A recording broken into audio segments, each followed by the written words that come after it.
Grade 5। कैसे हैं आप लोग? ग्रेड 5। आज मैं आप लोगों को उर्दू के समर पैक के बारे में थोड़ा बताऊंगी और इसके बारे में हम थोड़ा डिस्कस करेंगे। सबसे पहले यहाँ पर देखें, हिदायत दी हुई हैं।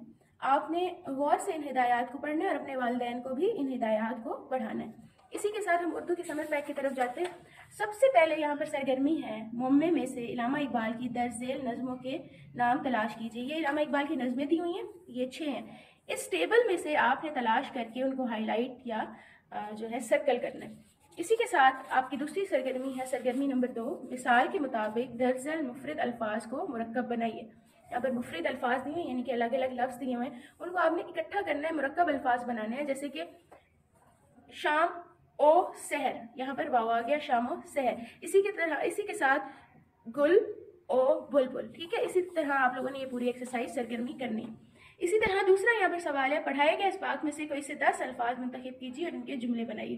कोई से 10 अल्फाज जो चैप्टर आप लोग पढ़ चुके हैं उनमें से लेने और उनके जुमले बनाने। इसी तरह सरगर्मी नंबर 3 है, दी गई तस्वीर की मंजर निगारी कीजिए। यानी कि तस्वीरी तफहीम में आपने इस तस्वीर की, ये जो तस्वीर दी हुई है, इसकी मंजर निगारी करनी है कि अच्छा यहाँ पर हो क्या रहा है। तो आप लोगों ने इस तस्वीर को गौर से देखना है। देख रहे हैं आप लोग यहाँ पर कि 2 मर्द बैठे हुए हैं, 3, और वो कुछ काम कर रहे हैं। अब आप ये देखें, इसको गौर से तस्वीर को देखिए और इस पर कुछ पॉइंट्स या पैराग्राफ आप तहरीर करेंगे। इसी तरह सरगर्मी नंबर 4 है, नज्म है, कहना बड़ों का मानो। ये आपकी नज्म है, कहना बड़ों का मानो। इसको आपने अच्छे से पढ़ना है। उसके बाद इस नज्म के शायर का नाम लिखना है। यहाँ पर आपको शायर का नाम मिल जाएगा। नज़म के हम आवाज़ अल्फाज शिनाख्त करके लिखिए। यहाँ पर दिया हुआ है, हम आवाज़ अल्फाज को हम काफ़ी अल्फाज भी कहते हैं। हम आवाज़ अल्फाज वो होते हैं जिनकी आवाज़ आपस में मिलती जुलती है। जैसे यहाँ पर है कहना, रहना, सहना, ये सारे क्या है, हम आवाज़ अल्फाज है। इसी के साथ नज़म कि किसी एक बंद की आपने नसर करनी है। एक बंद ये है, एक बंद ये है और एक बंद ये है। इसमें से किसी एक बंद की करेंगे। नज़म के कोई से 2 बंदों का मतलब लिखेंगे, यानी कि 2 बंद हैं, उनका आपने छोटा सा मतलब लिखना है। नसर में आप पूरा एक पैराग्राफ लिखेंगे, मतलब में आप मैक्सिमम 2 से 3 लाइन जो है लिख सकते हैं। इसी के साथ आपकी सरगर्मी नंबर आगे भी है। इसी नज़म का आपने खुलासा लिखना है और नज़्म का वो बंद जो आपको सबसे ज़्यादा पसंद आया उससे लिखना है। जो आपको बंद सबसे ज़्यादा पसंद आया आपने वो यहाँ पर तहरीर करना है। इसी के साथ सरगर्मी नंबर 5 है, दांत साफ करने वाले ब्रश, टूथ ब्रश और दांत के दरमियान क्या बातचीत हो रही है सोचिए और इनकी बातचीत मुकालमे की सूरत में लिखिए। दांत और टूथ ब्रश, इनके बीच क्या बातचीत हो रही है, आप वो मुकालमे की सूरत में लिखेंगे। यानी कि एक लाइन आप टूथ ब्रश की तरफ से लिखेंगे और एक दांत की तरफ से लिखेंगे। इस तरह से आप मुकालमा तहरीर करेंगे। इसी के साथ सरगर्मी नंबर 6 है, तस्वीर की मदद से कहानी लिखिए और कहानी का उन्वान भी लिखिए। यहाँ पर एक तस्वीर दी हुई है, आप देख रहे हैं कि एक लड़का है, लोमड़ी भी यहाँ पर है और ये किसी जंगल में गया हुआ है। अब आप अपनी थिंकिंग के मुताबिक जो भी स्टोरी लिखना चाहते हैं उसका उन्वान भी आपने लिखना है और यहाँ पर वो स्टोरी भी इस तस्वीर के मुताबिक लिखनी है।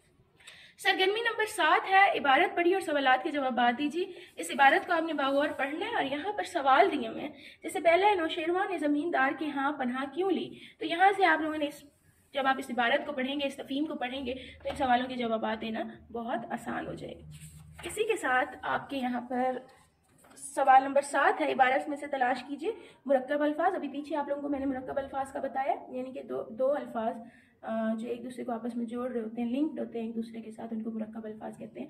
इनमें और आता है या वाव आता है, तो वो सारे मुरक्कब अल्फाज होते हैं। उसके बाद इसम सिफ्त आपने ढूंढने हैं। कोई से 5 इसम नकरा लिखने हैं, कोई से 3 अलामतें औकाफ लिखनी है। अलामतें औकाफ के बारे में हम लोग क्लास में पढ़ चुके हैं। इसी के साथ कहानी में से कोई से 5 अल्फाज मुंतखब कीजिए और लुगत की मदद से इनके मायने लिखिए।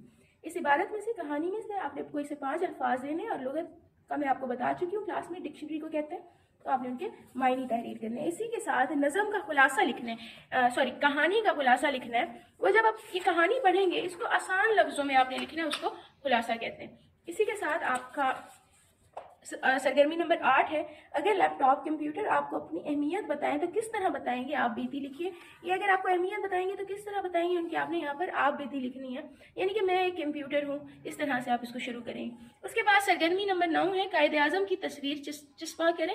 यानी कि यहाँ पर आपने कायदे आज़म की तस्वीर लगानी है और कायदे आज़म के बारे में आपने मजमून लिखना है। उसमें सबसे पहले तारुफ, उनकी इब्तदाई तालीम है, आला तालीम है, वकालत है, तहरीक पाकिस्तान में क्या किरदार है, पाकिस्तान के पहले गवर्नर जनरल और उनकी वफात के बारे में आप लोगों ने यहाँ पर सारा लिखना है।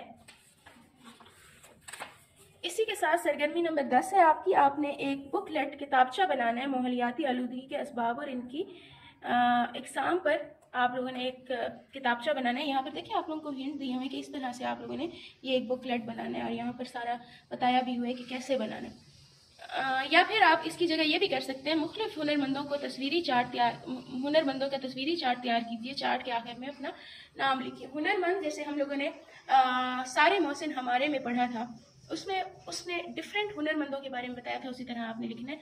फिर सरगर्मी नंबर 4 है कि जो असबाक आप पढ़ चुके हो उनकी एक तो आपने मुश्किल अल्फाज की इमला करनी है और छोटे छोटे जुमले हफ्ते में एक बार आप लोगों ने बनाने हैं। उसके अलावा यहाँ पर इजाफी कुतब है, वो भी आप लोग पढ़ सकते हैं।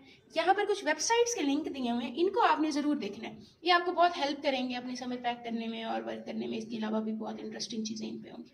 Okay, thank you so much.